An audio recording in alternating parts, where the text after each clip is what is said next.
kaya menjangan orang-orang yang dikit lu kesalpo sayuta para sakti muri ampean kaya wong Jawa ayo sapa wae nandingi bocah latihan entoke wektu dina iki apa iki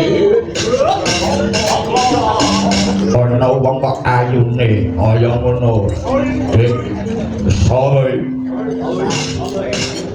menawi patu kondang kalian kula pun nikan salibri nikan salehu nek ngono kowe tambaya lali kula tukang adat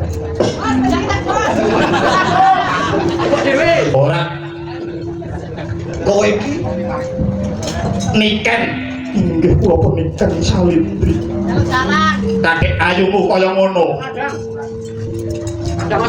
nek kowe tabuhanmu apa? Kowe mapan ana ing negara Wirata iki pagaweanmu apa?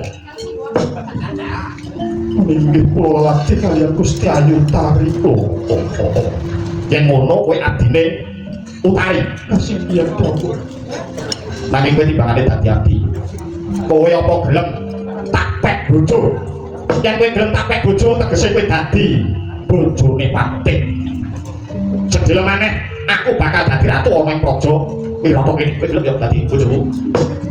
Nyuwun pangapunten. Nggih.